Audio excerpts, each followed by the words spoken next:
para los que no me conocen, seguramente la mayoría sí, mi nombre es Carlos Vega, soy médico traumatólogo, hago cirugía de cadera y de rodilla, trabajo en el Hospital Bocalandro y en el Hospital de San Isidro. En el Hospital de Vicente López hago las cirugías reconstructivas.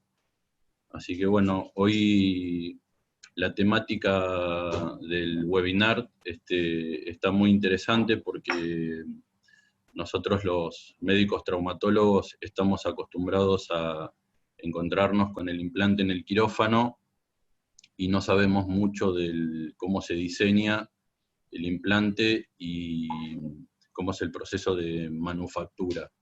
Así que hoy vamos a tener la suerte de ver cómo los chicos de diseño que trabajan en Imeco y el ingeniero nos pueden contar un poco cómo es toda esa sistemática, como para aprender un poco con respecto a eso. Agradecerle a la gente de Imeco, a Javier, el presidente, a Emilio, que lo estoy viendo que está conectado, a la gente de diseño, a los ingenieros, a Evangelina Spadini, que es la que maneja toda la parte de diseño y marketing, así que muchas gracias por todo.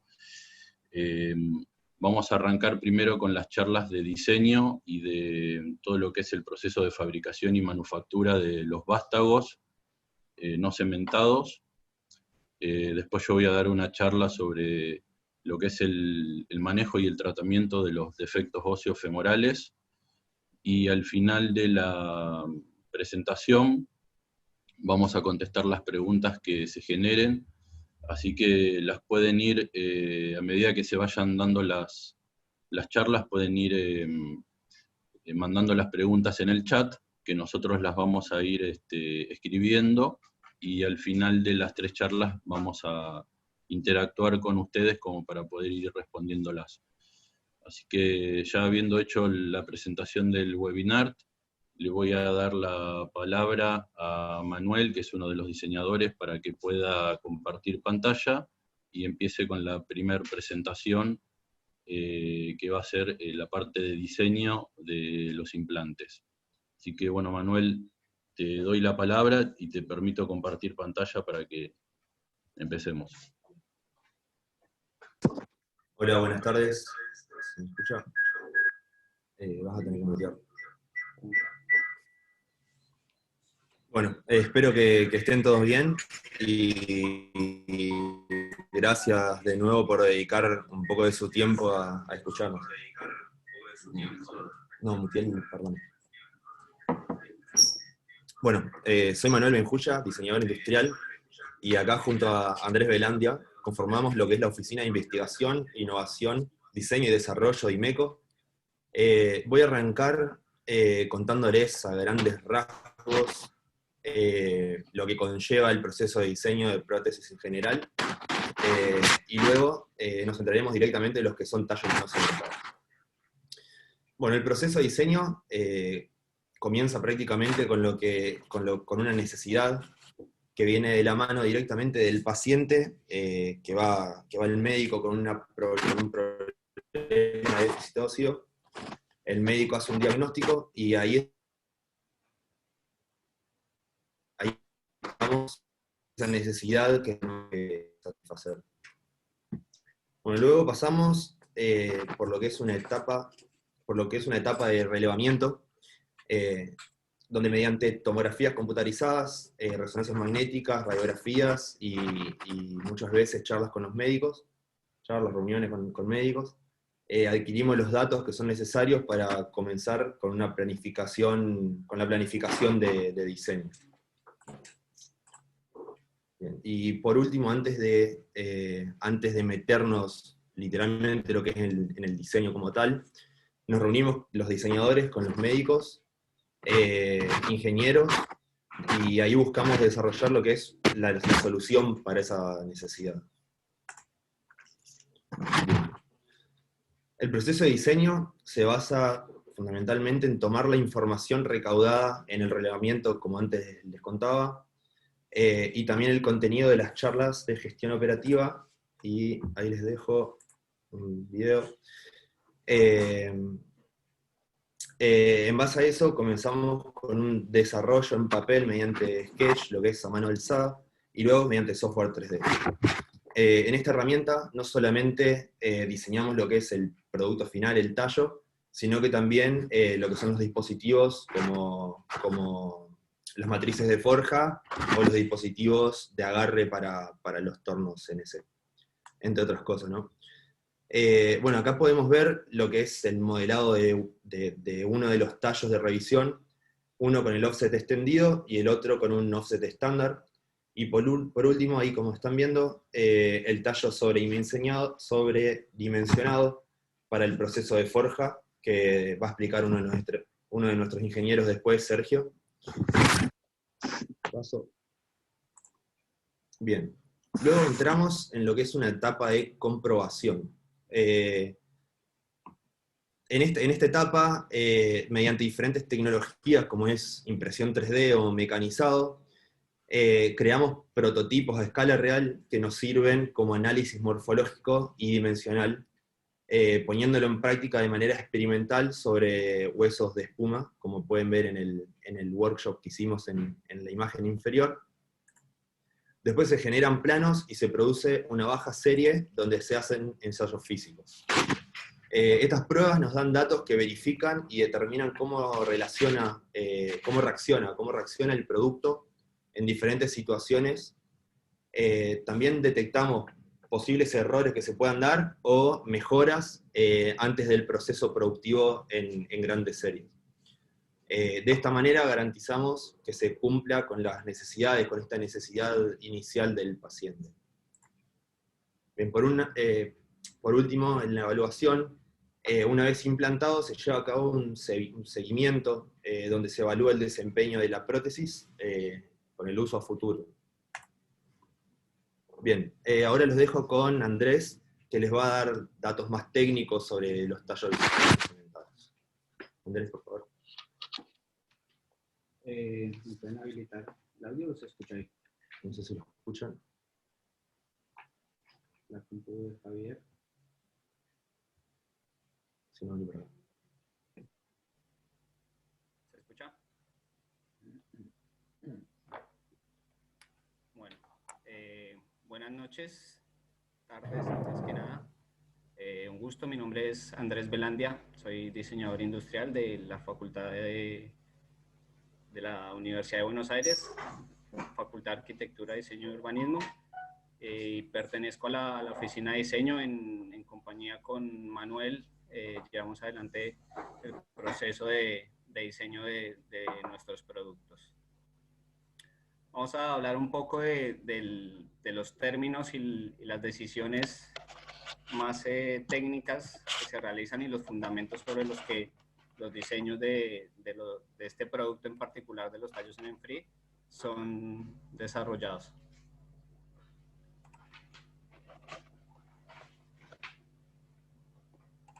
Bueno, en un primer momento vamos a hablar un poco de términos como para entrar en calor un poco, ¿no? Cuando hablamos de la parte proximal, la diáfisis y la sección distal del fémur, nos referimos a estas secciones que son más cercanas en relación al punto de vista de cada persona. En esta primera imagen a la derecha tenemos el primer defecto óseo que comprende la clasificación de Paprosky, donde hay una pérdida mínima de hueso metafisiario y donde se usa en primera instancia un tallo de fijación primaria antes que nada.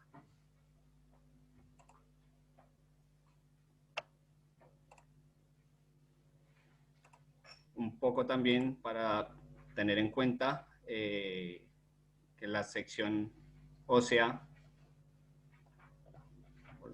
para atrás,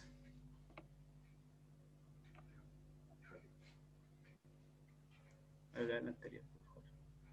Anterior. La sección ósea obviamente no es una sección que está aislada, está cubierta alrededor por tejidos blandos que tienen mucha intervención en el proceso quirúrgico, ¿no? Y intervienen en el diseño de alguna manera.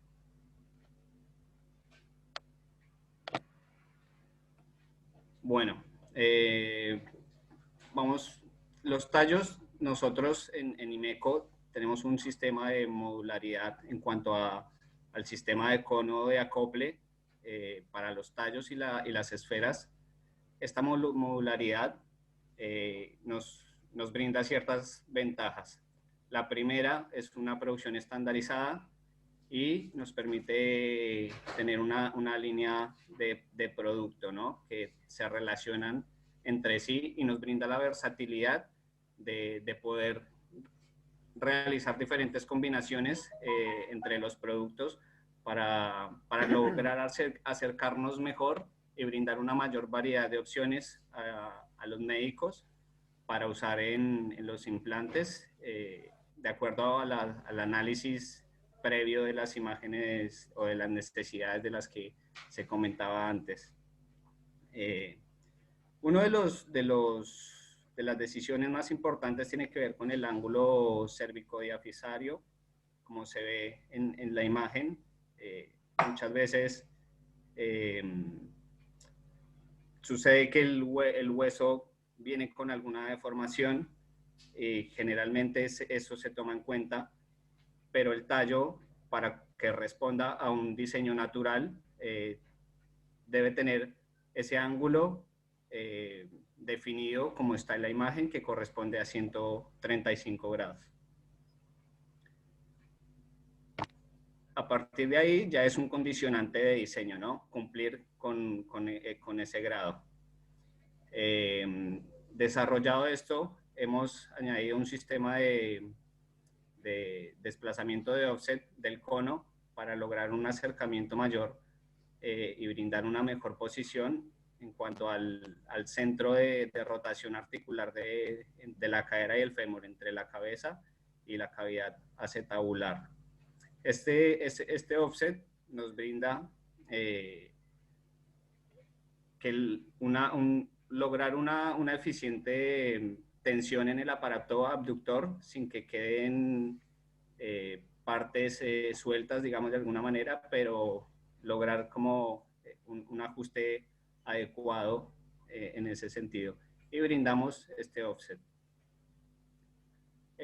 Otra decisión importante dentro del diseño es el ángulo que proponemos nosotros en este diseño, que se basa en una geometría trapezoidal, como se ve, un poco exagerado en el triángulo, pero es la geometría que se refleja finalmente en el diseño del tallo. Si nosotros agarramos un tallo del Imeco y lo cortásemos por el medio, digamos, como se ve en la imagen de abajo a la derecha, tiene esta forma trapezoidal, y esto lo que le brinda al tallo es tener una fijación mucho más eficiente cuando se realiza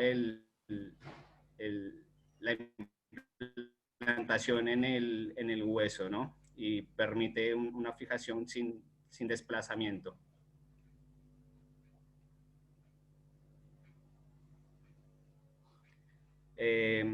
Desarrollados estos diseños con estos criterios, llegamos a una forma final, y en el tallo de fijación primaria, donde debe estar la fijación metafisaria, es donde está dispuesto el plasma spray para la fijación y la integración ósea posterior. De las versiones que tenemos de este producto van de un número -1 a un número 6 para brindar esa mayor versatilidad y mayor cantidad de opciones para los médicos que puedan elegir cuál se adecua mejor de acuerdo a lo que requiera el paciente y la operación.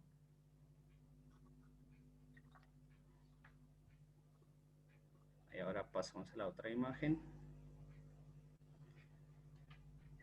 Acá vamos a hablar un poco de las raspas y las opciones que damos en cuanto a la parte preimplantable o de preparación previa en cuanto a las raspas y a los adaptadores que brindamos una vez que se hizo la planificación preoperatoria.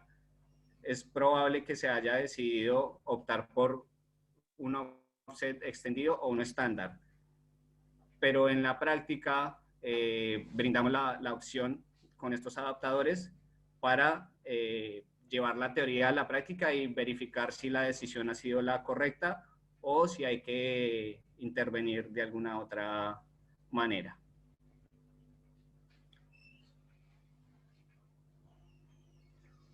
Ahora vamos a hablar un poco, esto fue la fijación primaria, los tallos que se usan. Ahora, basado en esos criterios y siguiendo la línea de la estandarización y la línea de productos, la lógica de diseño nos permite que los productos tengan una correlación, tanto del semen free primario como el de revisión y el sistema de fijación distal, que lo denominamos el sistema RIF en IMECO. Como veíamos antes en la clasificación de Paprosky, un defecto óseo mucho más ancho,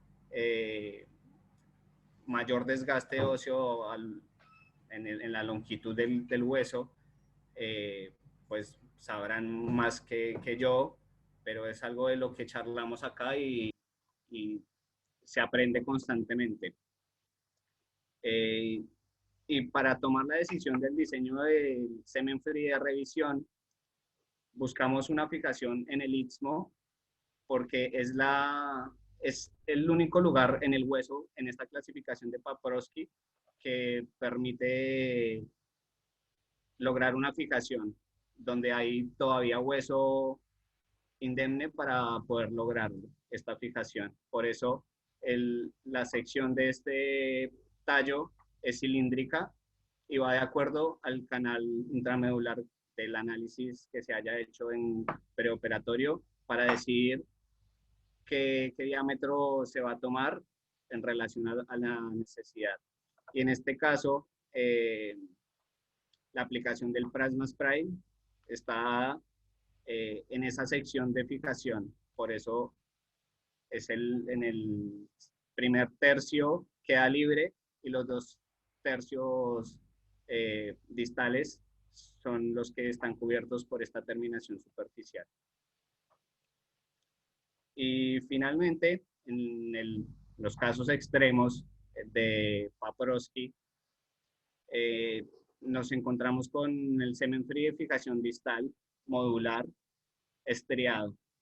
Y las decisiones que se toman en este producto van en relación también al hueso del fémur, donde tenemos un ángulo dado en relación al eje principal del tallo de 5 grados, que suple la necesidad del antecurvatum que presenta el hueso en esta sección. Además, una conicidad de 3.5 grados que nos permite un alojamiento más eficiente. Y finalmente, la sección estriada, ¿no? Que son estos canales que comprenden el tallo y que evitan la rotación del tallo dentro del hueso para lograr una fijación adecuada y que no haya ningún movimiento que a posterior pueda causar complicaciones. Estas son pues, las decisiones y los criterios que se usan relacionados directamente con la anatomía y la geometría humana para lograr que nuestros productos sean eficientes y cumplan con las necesidades requeridas. Ahora los vamos a dejar un poco con la parte ya que tiene que ver con la producción, donde va a hablar uno de los ingenieros, el ingeniero Sergio Alfinito. Adelante. Buenas tardes.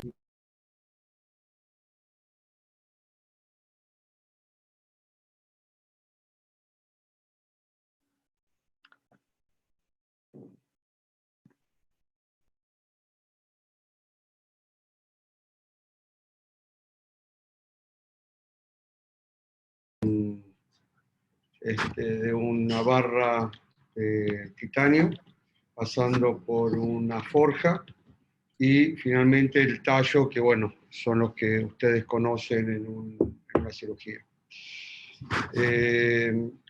Vamos a hablar sobre los metales de mayor uso en implantes, que es el cromo cobalto, el acero inoxidable en la 316L, y el titanio grado 6, que es una aleación de 6% aluminio y 4 vanadio. Bueno, acá lo que estamos viendo son las características y propiedades mecánicas, comparando en particular lo que es el módulo de Guián o módulo de elasticidad. Esta propiedad está relacionada con la rigidez, que habla en cuanto a lo que es oponerse a la deformación. Esto en la filmina posterior vamos a entender cómo influye en la interacción con el hueso. Luego otro punto es importante, el límite de fluencia, que es el punto, la tensión, donde el material deja de comportarse en forma elástica, o sea, cuando se retira la carga vuelve a la posición inicial.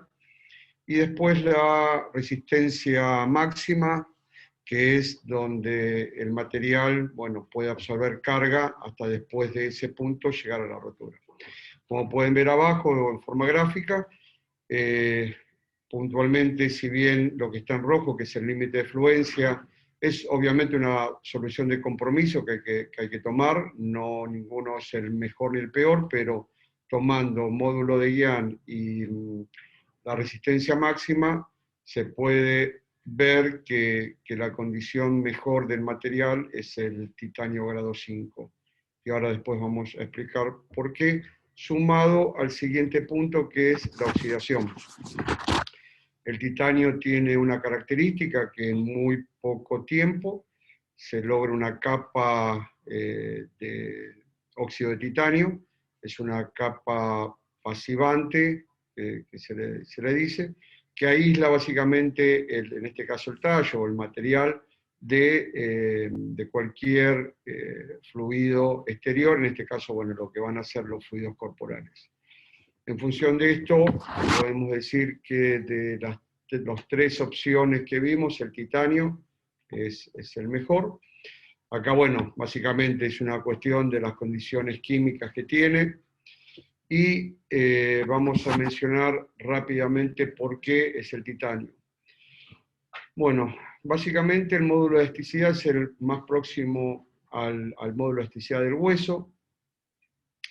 Esto lo que afecta es, en cuanto, como el módulo de elasticidad está relacionado con la rigidez, o sea, con el acompañamiento del movimiento.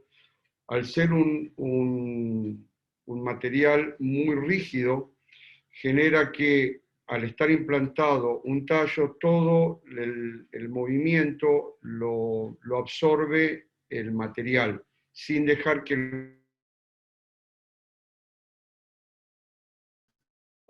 el material orgánico, digamos, al no tener uso, se degrada, y es lo que pasa con el hueso. A eso es lo que se le llama stress shielding. Por eso se nota que alrededor de un material rígido el hueso tiene más degradación que en este caso en el titanio. La otra propiedad es la tensión a temperatura ambiente. Esto lo que hace es soporta una tensión máxima mayor. Otro punto es la resistencia a la fluencia. Como dijimos, es la resistencia hasta donde llega el límite elástico, o sea, donde el material puede reconstituirse sin tener deformaciones permanentes cuando la carga se retira. Después, el otro punto es la resistencia a la fatiga y a la proliferación de fisuras. La fatiga es importante porque obviamente en un tallo el fenómeno no es una carga constante que se produce, sino en el movimiento, en la carga o descarga del cuerpo. Obviamente hay movimientos de carga y de descarga alternantes, ¿no? Eso genera una mayor resistencia a los ciclos de carga. Y por último, lo que es la resistencia a la corrosión, por la mayor resistencia a los ataques de los fluidos, en este caso los fluidos corporales. Hasta acá vimos por qué se elige el titanio como la mejor opción, y ya con esta definición hecha vamos a partir para explicar cómo el titanio se transforma en un tallo. El proceso inicial es el proceso de forjado. Se inicia con un calentamiento de las barras en un horno eléctrico o a gas, levanta la temperatura del material para poder trabajarlo. Luego pasa a un proceso de martinete donde se lo va golpeando y se hace un preformado para que se pueda colocar en un martillo. Esto es el core del proceso, que después lo vamos a ver en el slide siguiente. Después de tener este formado hecho, se hace un corte de lo que es la rebaba con un cortante y un punzón, y luego, ya con eso terminado, se hace un tronzado de la barra para dejarla lista para el siguiente tallo. Es obviamente un proceso continuo. Vamos a ver acá lo que es el formado en el martillo específicamente, porque es lo más importante para entenderlo. Se parte de una barra de titanio que se calienta y se pone en una matriz. Acá obviamente se ve un esquemático y abajo pueden llegar a ver la matriz que se usa para este conformado. Como obviamente hay varias medidas, hay tantas matrices como medidas se quieren obtener.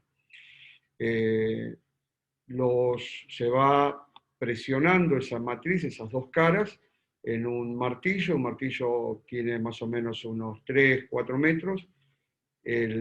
Uno de los sistemas que hay en martillo, hay varios, puede haber un mecánico o puede haber uno que es con caída libre.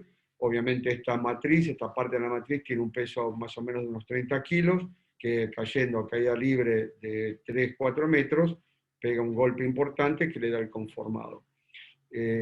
Básicamente depende del proceso, son unos 3-4 golpes que se necesitan para llegar al último punto con la pieza ya formada y obviamente con las rebabas que después vamos a ver cómo se elimina. Este proceso lo que genera es, al tener que es de compresión, se comprimen los granos cristalinos del material y produce un endurecimiento. Por eso el proceso de forja tiene una mejor condición que un proceso, por ejemplo, de colado y demás. Acá básicamente lo que estamos mostrando es cómo en una fresadora por CNC, que es una fresadora con una computadora, hablándolo más fácil, se pueden lograr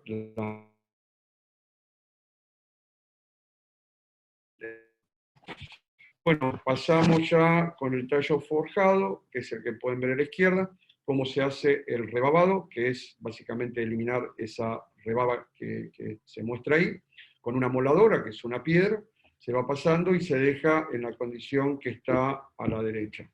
Esa es la condición que se necesita para luego pasar al proceso de mecanizado del cono, donde entra ese tallo rebabado a un torno con CNC, si se ubican es como un torno paralelo pero automatizado, no hace más que eso, hace figuras de revolución, y de este cono que surge de la forja se obtiene ya este cono que es el cono final del tallo.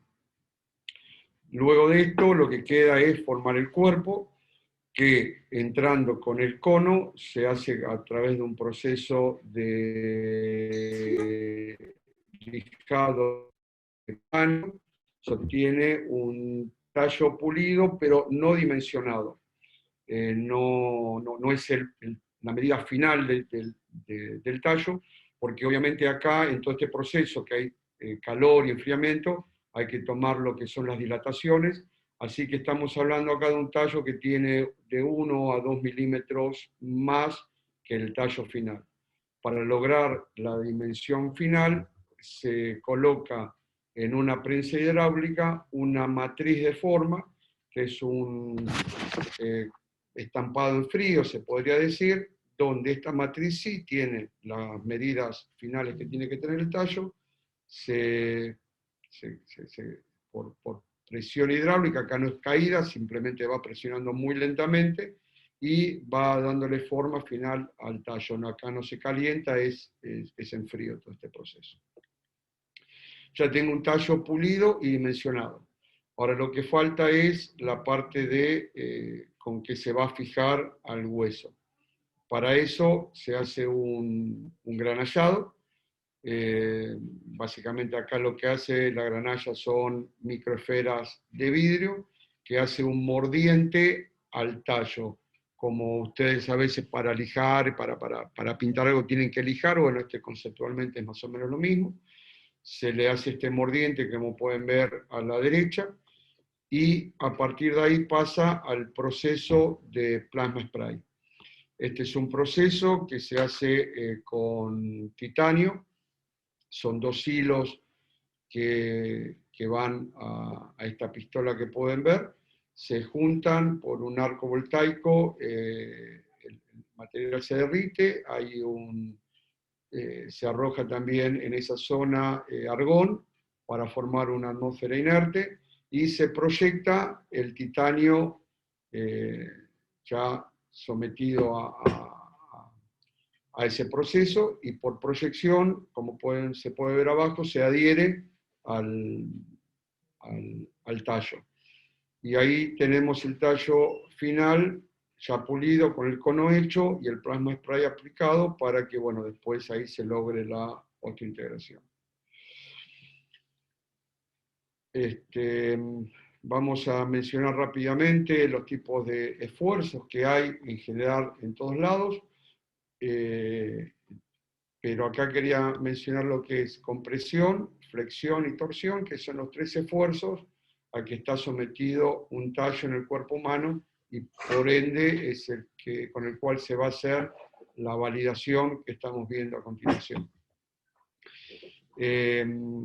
Acá estamos hablando de lo que es el ensayo mecánico. Hay 2 normas, la IRAM y la ISO. La diferencia entre una y otra son las cantidades de muestra. La IRAM pide 3, la ISO pide 6, pero conceptualmente es el mismo ensayo, que pueden ver las condiciones de ensayo a la izquierda. Se coloca el tallo con 2 angulaciones, una de 10 y otra de 9 grados, y se le hace un tipo de carga sinusoidal, o sea, sigue el patrón de compresión de una función seno. La carga máxima es de 2300 newton y la carga mínima 230. La frecuencia que se aplica, o sea, la frecuencia de onda son 10 Hz. Y la duración por 10 a 6, o sea, 5 millones de ciclos. El ensayo, cuando se lanza, finaliza en 2 etapas, en 2 momentos. O cuando el tallo falla, o cuando se logra la cantidad de ciclos. Acá se puede ver que los resultados es que la pérdida de fijación no hubo, o sea, acá la fijación se simula la fijación que va a tener el tallo en el hueso. Entonces, al no tener esta pérdida de fijación, va a suceder lo mismo cuando esté implantado, no va a haber movimiento relativo entre la osteointegración y el tallo. Después no va a haber deformación permanente, o sea, obviamente implica que no llegó el tallo a ese límite de fluencia, que es el límite donde pierde las propiedades elásticas el material. O sea, acá significa que se retira la carga y el tallo queda en las condiciones iniciales, la rotura no se produjo y la cantidad de ciclos se llegó al target que requiere la norma, que son los 5 millones. En función de eso, ahí el tallo está aprobado bajo estas normas. Después de esta validación, se hace una validación de lo que es plasma spray en 3 aspectos. El primero es adherencia, se hace con la máquina que pueden ver, simplemente se colocan estos pequeños botones con un pegamento especial, se le coloca este punto que lo que hace es traccionar, o sea, intentar despegar ese botón al plasma, y como ven en el de la derecha, ya ven que el plasma se despegó. Entonces, obviamente acá puede fallar el pegamento o puede despegarse, y es lo que queremos intentar lograr. Acá vemos un control estadístico que se lleva con lotes de 5 piezas, con un target y un límite inferior y un límite superior. Acá pueden ver que en uno de los puntos se llegó a unos 100 kilogramos fuerza por centímetros cuadrados. Ese lote obviamente se segrega y se descarta. Como esto no es destructivo a la pieza, si al plasma spray, se puede nuevamente volver a recuperar el tallo, obviamente haciendo nuevamente el plasma spray y poniendo un nuevo proceso de control de este tipo. Luego de la adherencia se hace el control de espesor.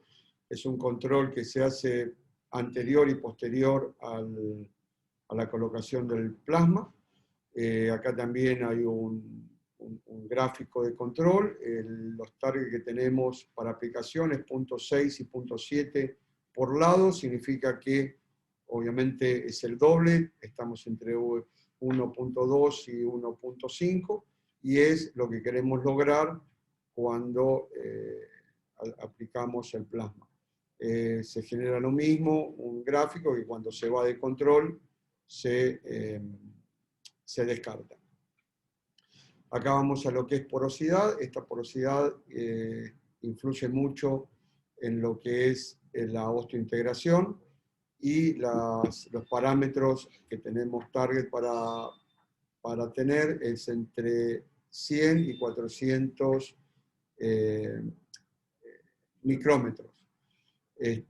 Los ensayos se hacen por macroscopía óptica o de una macroscopía electrónica. Esas son las formas de validar la porosidad, y acá muestro, para que tengan idea, cómo se ve con un microscopio de 200 aumentos, un plasma spray.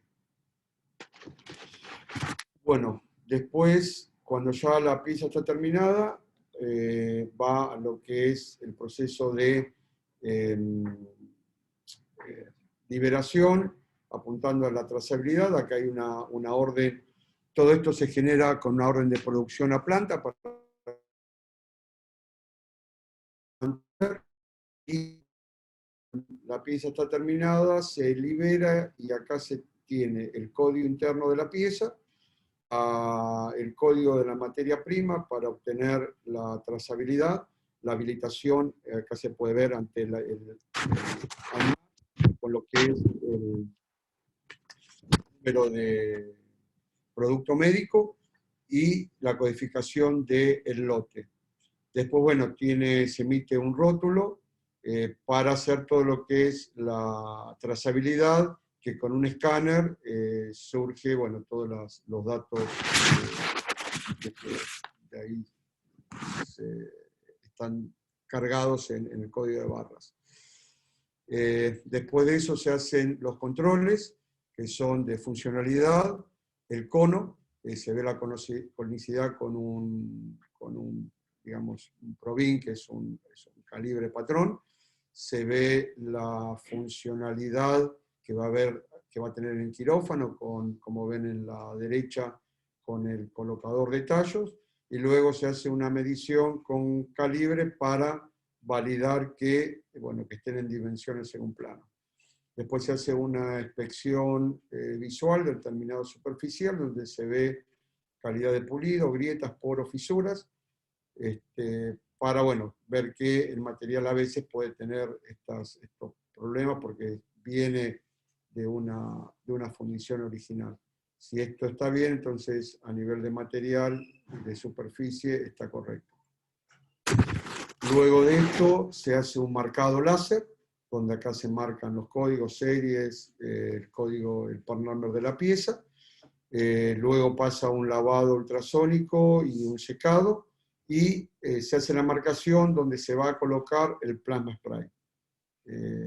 Luego de esa colocación, pasa por un proceso de inspección y control final, una descontaminación, análisis microbiológicos, un esterilizado y un envasado en área blanca, donde ya eso llega al paciente y a toda la rastreabilidad que necesita el producto.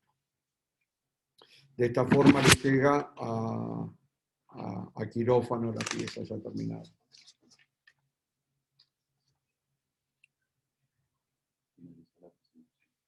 Bueno, ya con esto terminamos y ahora pasa Carlos Vega con su charla. ¿Querés silenciar la máquina? Sí. Bueno, voy a compartir pantalla para que puedan ver mi presentación.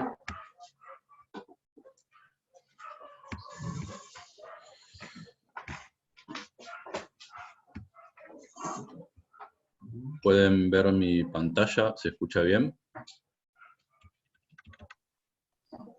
Sí, Carlos, se escucha bien. Perfecto. Bueno, esta charla es sobre el manejo y el tratamiento de los defectos óseos a nivel del fémur. La idea de todas las revisiones son, por supuesto, reducir el dolor, restaurar la función y la longitud de la pierna, obtener una fijación a largo plazo y, cuando se puede, restituir el stock óseo. Todos nosotros conocemos la clasificación de Paprosky, pero básicamente lo que tratamos de tener en cuenta es cuánto istmo sano tenemos para poder elegir el implante adecuado. Entonces, siempre en las radiografías tratamos de hacer esta medición y ver cuánto istmo para la fijación tenemos, así que esto creo que es clave para el diagnóstico y el tratamiento. Primero hacer una buena clasificación del defecto y en base a eso poder elegir el implante que vamos a usar. Por supuesto que si tenemos un implante colocado y tenemos que sacarlo, tenemos la posibilidad de hacer una extracción endofemoral o hacer una osteotomía femoral extendida. Estas son las dos opciones que tenemos para sacar un implante antes de colocar el nuevo. Hace unos años atrás, cuando tuve la oportunidad de estar en Alemania, en Endoclinic, allá usaban este sistema de extracción, de explantación, que es un sistema en el que primero con unos escoplos flexibles se libera la osteointegración si es que queremos sacar un vástago no cementado, tanto por delante como por detrás. Luego a este proceso se coloca un cono que agarra el cono del vástago y se perfora el cono y se colocan unos pernos como para poder morder ese cono, y luego con el extractor, que ahí están viendo cómo se coloca, a golpe firme en sentido longitudinal, uno puede extraer el vástago. Ahí estamos colocando los pernos que muerden el cono, y una vez que tenemos colocado, generamos el golpe y podemos extraer el el vástago. Esto sirve también para tallos cementados. Ese es el trabajo que presentaron la gente de Endoclinic, donde explican la técnica de explantación. En el caso que elijamos hacer una osteotomía femoral extendida, puede ser una osteotomía tipo Paprosky o tipo Wagner. Sirve para sacar materiales que están osteointegrados o para retirar cemento o eventualmente para limpiar el hueso en el caso de una infección. La técnica quirúrgica la conocemos bien y quizás esta sea el paciente en el que siempre queremos hacer una osteotomía femoral extendida por la deformación en varo que se genera en el fémur. Entonces con la osteotomía lo que podemos lograr es centrar el fresado del istmo para no generar una falsa vía. Esta es una imagen intraoperatoria de una osteotomía femoral extendida que realizamos para sacar todo el cemento porque era un paciente infectado, que generalmente la hacemos también en esos casos.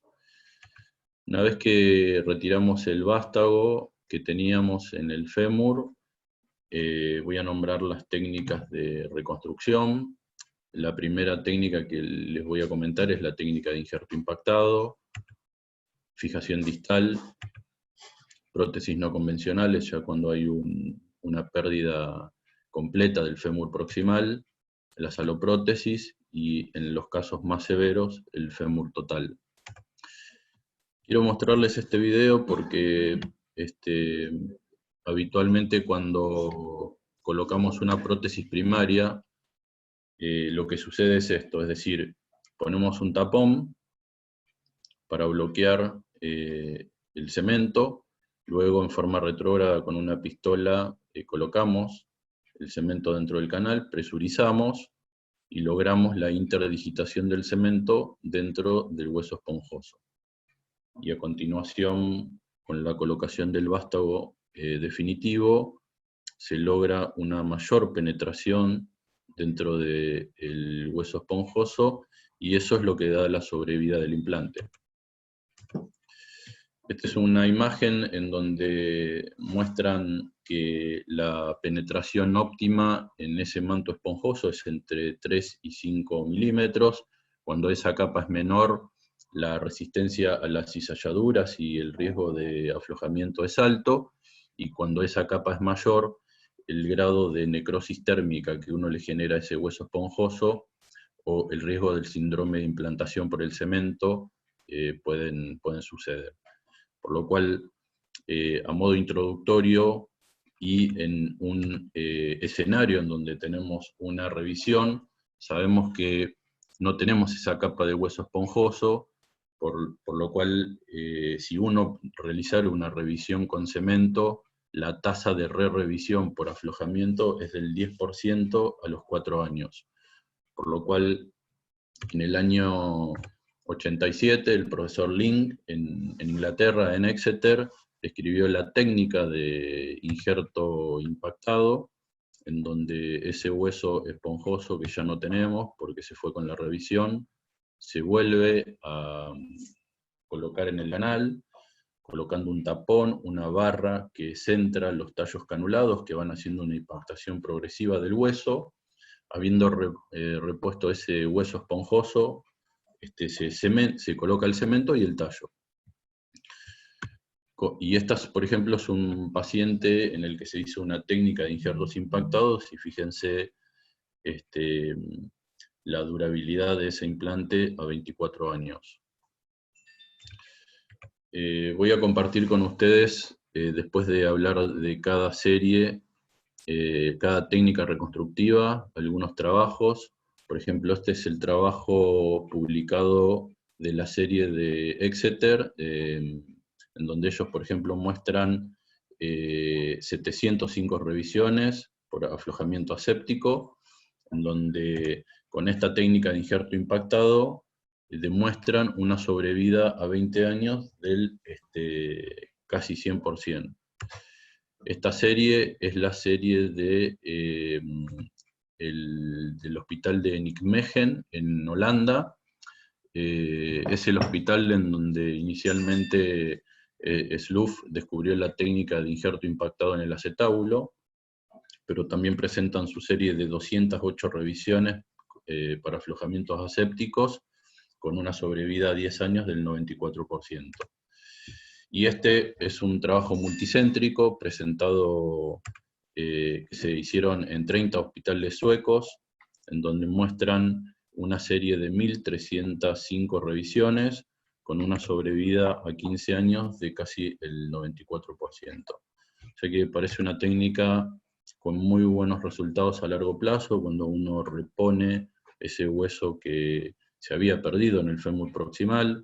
Por supuesto que esta técnica con el tiempo se fue adaptando a defectos más graves, entonces se puede combinar también en fémures donde hay defectos no contenidos, con mallas, como para contener el injerto, volver a colocar el tapón con la barra centradora, el hueso, y ir progresivamente logrando una compactación del hueso esponjoso.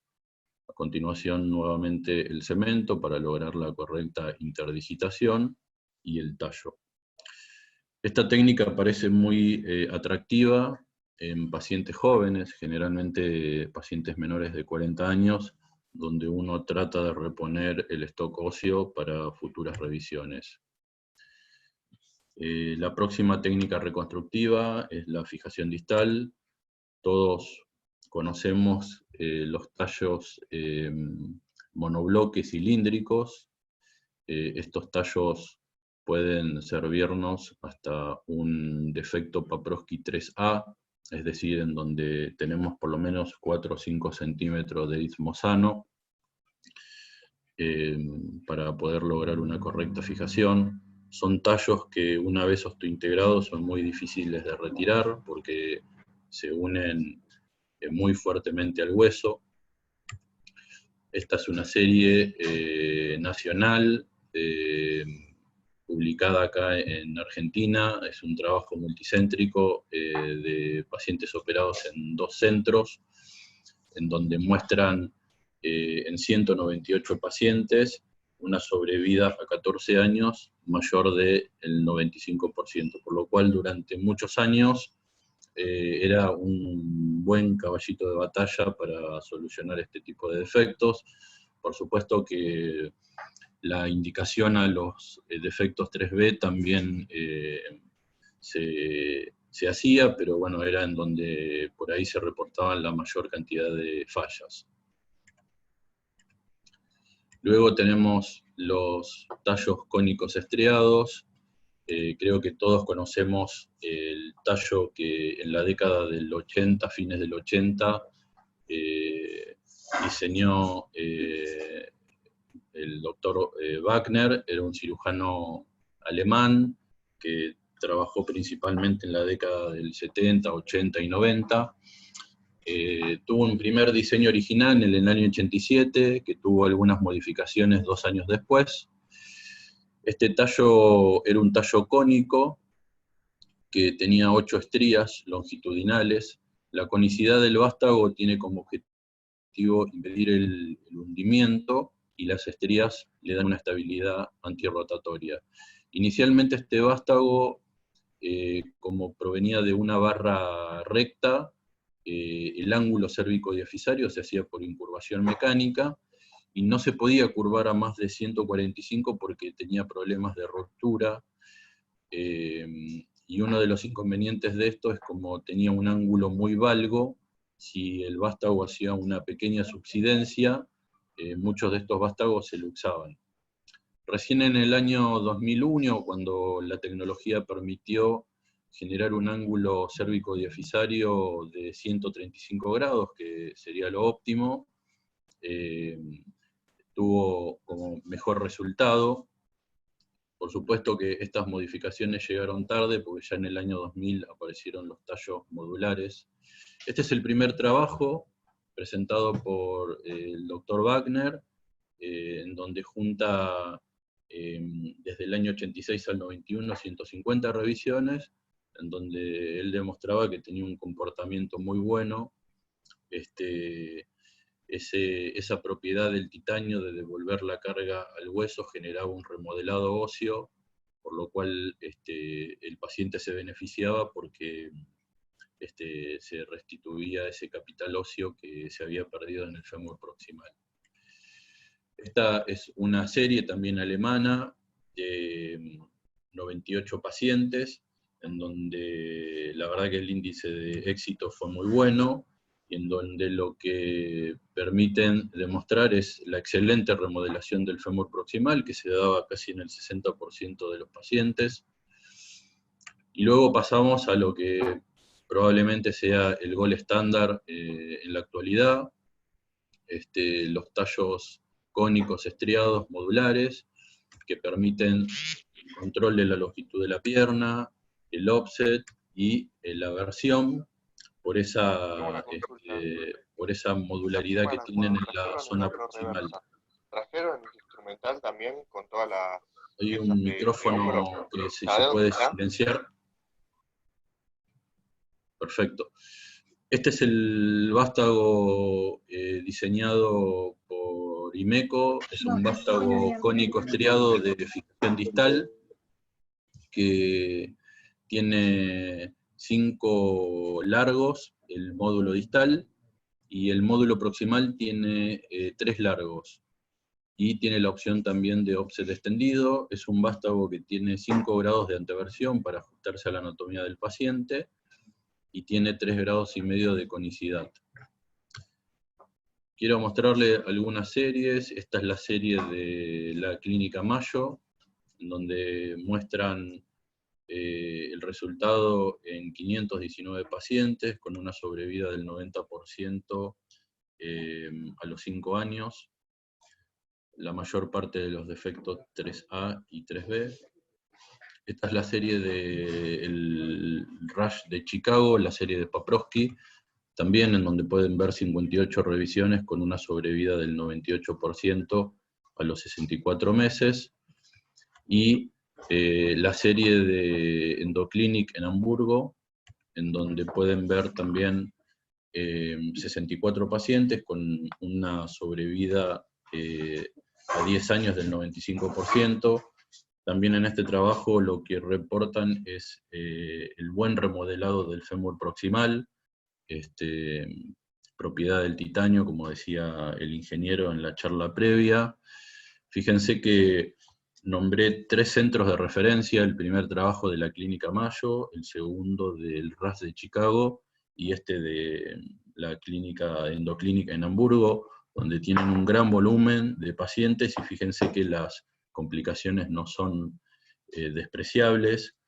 Quizás con este tipo de implante la mayor parte de las complicaciones sean las fracturas intraoperatorias que se generan al fresado o impactar el módulo distal. Un truco o un tips para evitar esto es siempre tratar de colocar un cerclaje profiláctico al final de la osteotomía femoral extendida o a la altura del istmo, ya que en el caso que se genere una fisura no se prolongue más allá del cerclaje.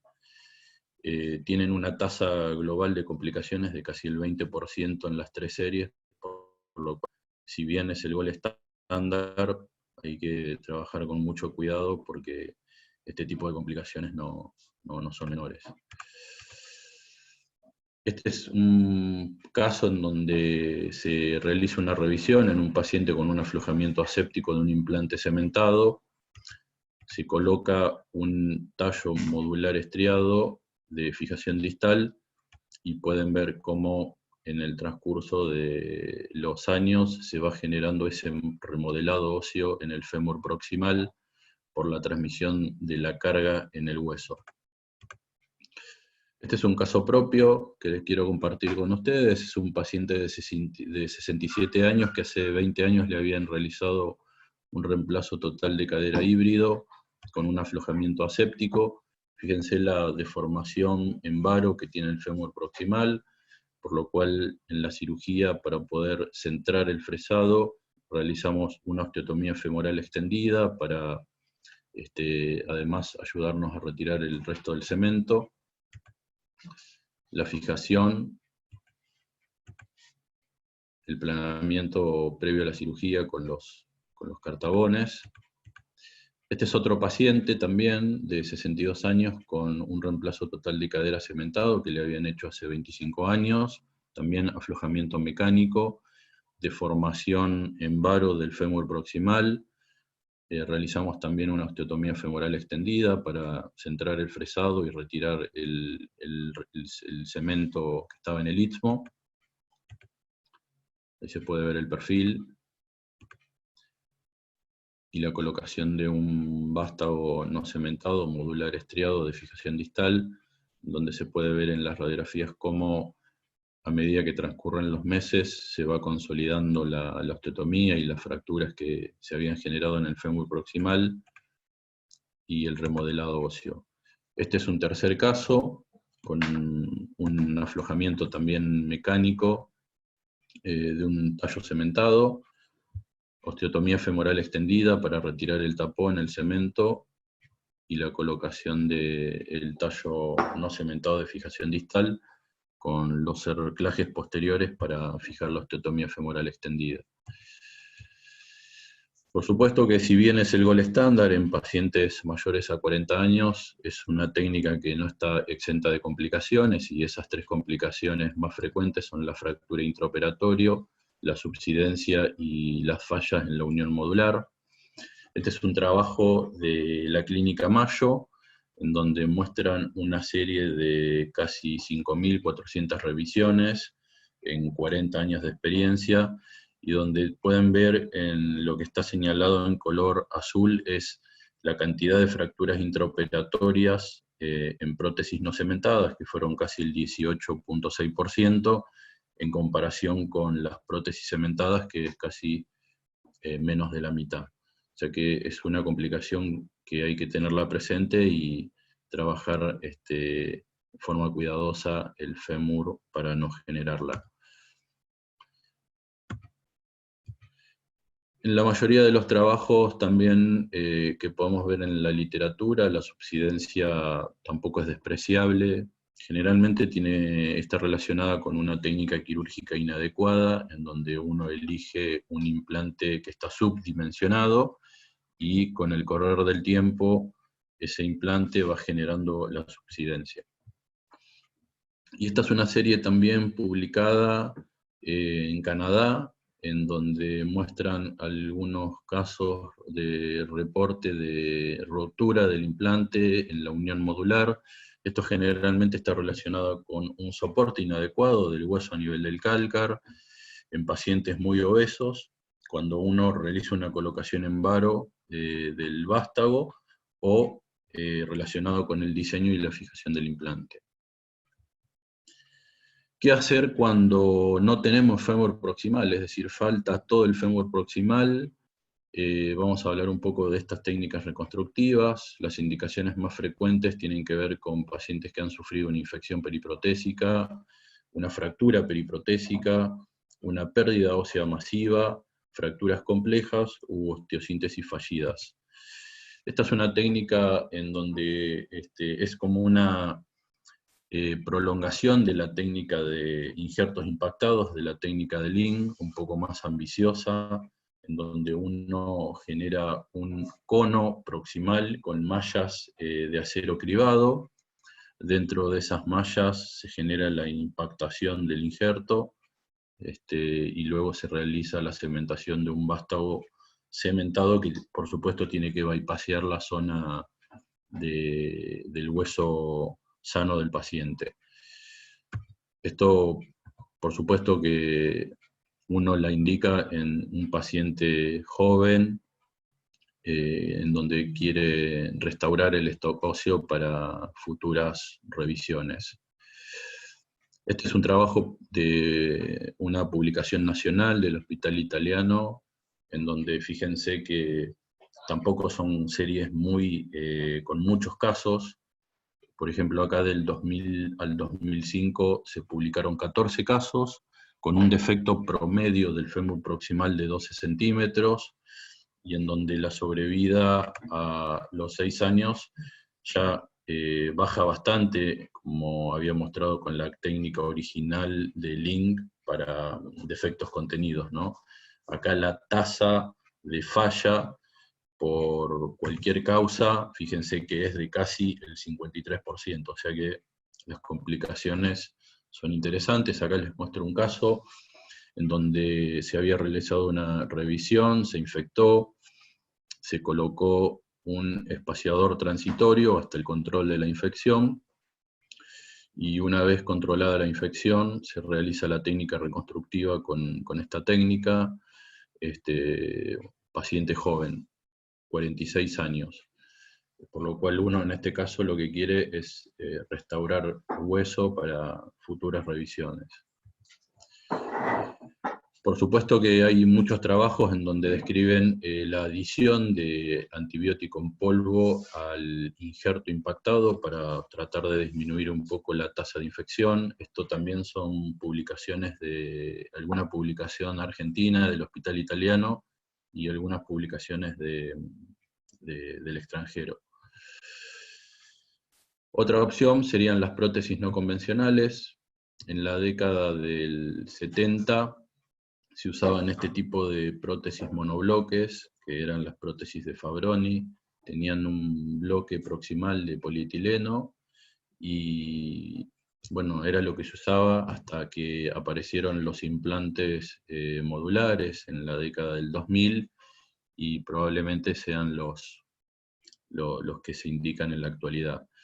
Dependiendo si el paciente tiene istmo o no, el módulo distal va a cementarse o no. Eso es lo que determina el stock óseo remanente del paciente. Acá en la izquierda pueden ver las distintas modularidades. Uno puede tener distintos cuerpos proximales y distintos tipos de vástagos, cementados, no cementados, con offset extendido, por lo cual parece una opción atractiva en el paciente añoso, en el que uno quiere lograr una cirugía que no sea tan prolongada. Esta es una serie publicada también de la Clínica Mayo, en donde fíjense que en una serie de 43 casos, la sobrevida a los 5 años ya baja bastante, es casi del 73%, y la tasa de reoperaciones es bastante alta, casi del 23%. La complicación más común de este tipo de cirugías es la luxación, porque por supuesto ya no está el aparato abductor, entonces es la complicación más reportada. Luego la infección y el aflojamiento aséptico. Es una técnica quirúrgica de salvataje para el adulto mayor. Esta es la serie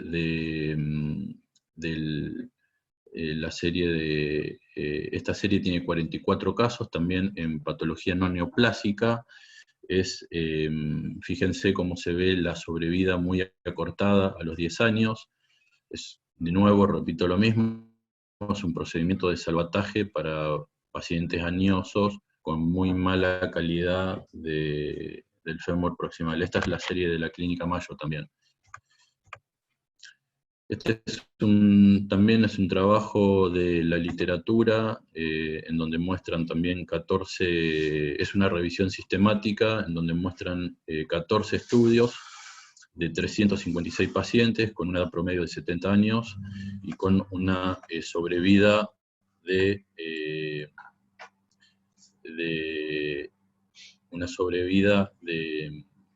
muy baja, comparándola con otras técnicas quirúrgicas.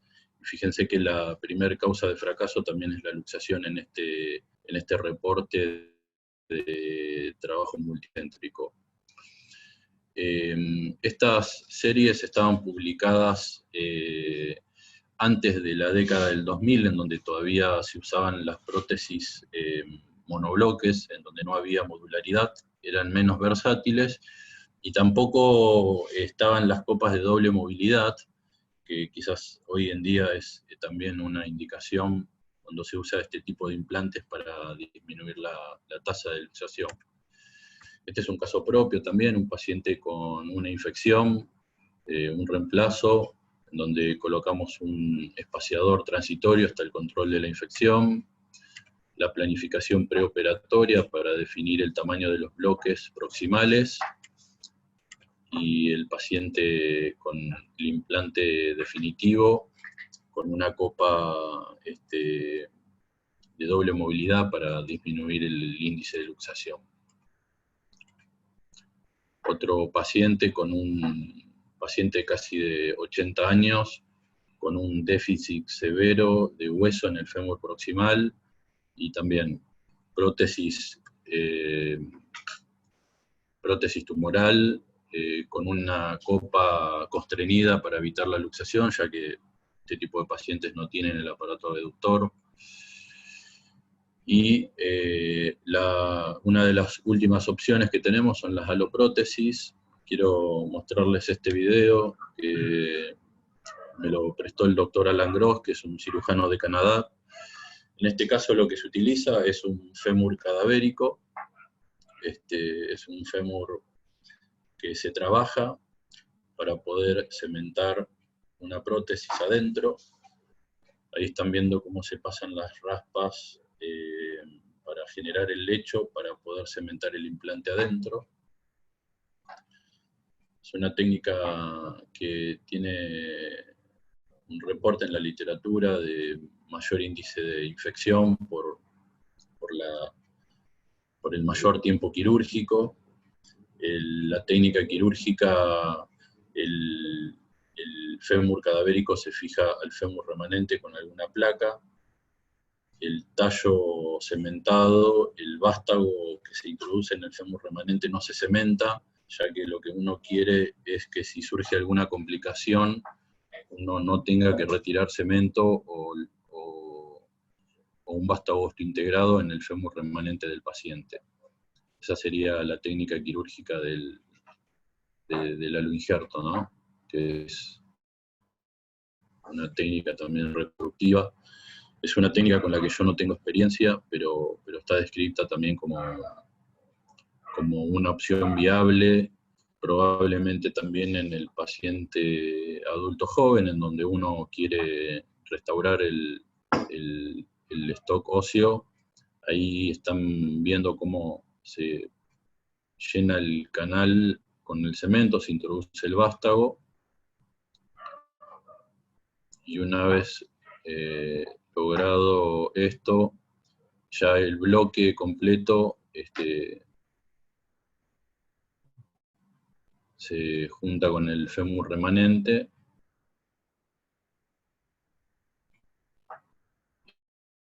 Acá uno puede ver que hay el glúteo medio, alguna parte blanda remanente, como para tratar de darle un poco más de estabilidad, que no sea tan alta la tasa de luxación.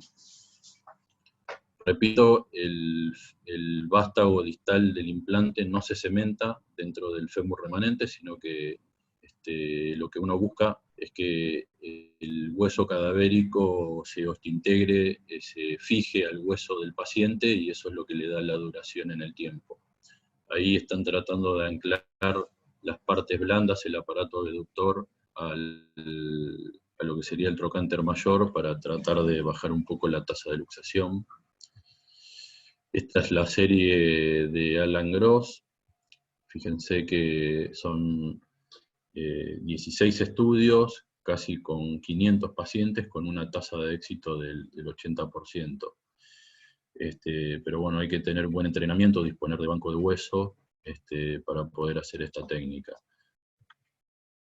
Y la última opción de tratamiento, ya cuando tenemos un fémur distal muy deficiente, o tenemos una extensa osteólisis con una severa pérdida de hueso, componentes femorales largos, flojos, con un compromiso de artrosis en la rodilla, aflojamientos protésicos ya sea en la cadera y en la rodilla, o fracturas periprotésicas con tallos largos que tengan compromiso biarticular. Esas serían las indicaciones para el fémur total. Fíjense la alta tasa de complicaciones, 32% de de complicaciones reportadas en las series de la literatura, casi un 13% de infección, 6% de luxación. Es, por supuesto, una muy buena idea en todas estas técnicas reconstructivas cuando falta el fémur proximal, usar copas de doble movilidad o copas tripolares que den una fijación de esa cadera más estable. Finalizando un poco la charla y a modo de conclusión, sabemos que en los pacientes menores de 40 años la técnica de injerto impactado es una opción viable para restituir el capital óseo. Es una técnica que se fue abandonando con el correr del tiempo, ya que requiere un gran entrenamiento, un gran tiempo quirúrgico y disponer de banco de huesos. Los tallos no cementados de fijación distal probablemente sean el estándar de oro en la actualidad en pacientes mayores a 40 años, ya que acortan el tiempo quirúrgico, sobre todo cuando uno tiene que realizar una técnica de reconstrucción también del lado acetabular. Y las prótesis no convencionales son la cirugía quizás de elección en el paciente añoso, ¿no? Tener en cuenta también el índice aumentado de inestabilidad, por lo que decía recién que es una buena idea usar copas de doble movilidad o copas constreñidas para combinarlos con estos implantes, ya que muchas veces el aparato abductor está muy lastimado o no está. Así que bueno, esa es un poco la charla. Dos frases que probablemente a la mayoría de nosotros nos sentamos identificados, que leí ahora y que me pareció muy linda, que decía que la vida para nosotros empieza en el quirófano y todo lo demás es tiempo de espera. Y otra frase muy linda también para los residentes que leí de Paprosky, que decía que toda cirugía, o sea, todo plan sin planificar era un plan para fracasar. Así que planifiquemos, que seguramente nos va a ir mucho mejor. Bueno, muchas gracias por su atención.